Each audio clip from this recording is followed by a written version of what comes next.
Okay. Uncle మీరు ఎంతసేపు అవుతుంది ఇక్కడ ఉండి? మేము గంట అవుతుంది.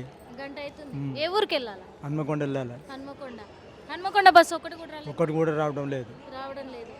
చెప్పిరా ఇప్పుడే. మీకు తెలుసా బస్సులు బంద్ అని? తెలియదు తెలియదు. తెలియదు. ఇప్పుడు ఎందుకంటే డ్రైవర్లు కండక్టర్లు వీళ్ళంతా కూడా సమ్మె చేస్తున్నారు, వాళ్ళకి జీతాలు తక్కువ ఉన్నాయని చెప్పేసి సమ్మె చేస్తున్నారు.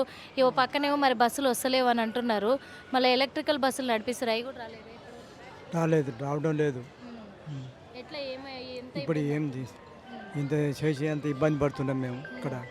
ఇబ్బంది పడుతుంది. ఎవరన్నా ఇక్కడ బస్ స్టాప్లో ఉన్న స్టాఫ్ కానీ ఎవరన్నా వచ్చి ఏమన్నా చెప్పారా బస్సులు వస్తాయని కానీ ఏమన్నా? ఇక్కడ ఏం చెప్పడం లేదు కదా, చెప్పలేదు లేదు. చెప్పడం లేదు. ఓకే. ఇంకా కొంతమంది ఉన్నారు, అడిగి తెలుసుకునే ప్రయత్నం చేద్దాము. అమ్మ మీది ఏ ఊరు? బీబీనగర్. బీబీనగర్. ఇప్పుడు బీబీనగర్ పోవాలా?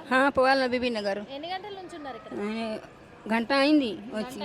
గంట అయింది. బస్సు వస్తుంది వస్తలేదు తెలియదు కదా. పూछతాచ్లా మా అమ్మాయి అడిగిన బస్సు ఇష్టరాయి అయింది చెప్తుంది. మళ్ళీ ఎట్లా పోవాలన్నా? ఎన్నిసేపు ఇక్కడ ఉండాలన్నా? అంటే ఇలా బస్సులు బంద్ అనేది తెలియదా? అందుకే స్టేషన్లో వచ్చింది కదా, తెలిసిందితో వస్తలేదు, ఇంట్లో ఉంటుంది. ఏం